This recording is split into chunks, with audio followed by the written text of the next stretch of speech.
নমস্কার বন্ধুরা, আজকে আমি বানাবো চুনো মাছ দিয়ে পটল আলু দিয়ে চচ্চড়ি। এটা আমাদের ঘটি বাড়ির রান্না আর এটা খেতে খুব সুন্দর হয়। তো চলুন রান্নাটা শুরু করি। প্রথমে আমি মিক্সিতে এটা পেস্ট করে নেব। কালো সর্ষে 1 চামচ আর সাদা সর্ষে আছে 2 চামচ। এটা আমি মিক্সিতে পেস্ট করে নেব। কড়াতে তেল বসিয়ে দিলাম। চুনো মাছগুলোতে লবণ হলুদ মাখিয়ে রেখেছিলাম। এবার আমি কড়াতে দিয়ে ভেজে নেব। এগুলো আমার ভাজা হয়ে গেছে, আমি এবার তুলে নেব। এবার কড়াতে তেল দিয়ে দিলাম। এবার আমি আলুগুলো ভেজে নেব। আমার আলুগুলো ভাজা হয়ে গেছে, আমি এবার তুলে নিচ্ছি।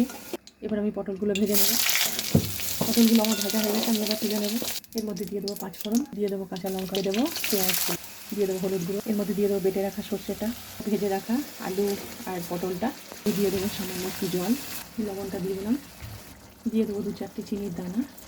এবার ভেজে রাখা মাছগুলো দিয়ে দিলাম সব, 7-8টা চেরা কাঁচা লঙ্কা দিলাম। এটা একটু ঝাল ঝাল হবে, এটা আবার একটু এটা আমার হয়ে এসেছে। আমি এবার একটু কাঁচা তেল ছড়িয়ে দেবো এর মধ্যে। আর কারা কারা এইভাবে চুনো মাছ দিয়ে পটলের চচ্চড়ি করেছেন আমাকে একটু জানাবেন।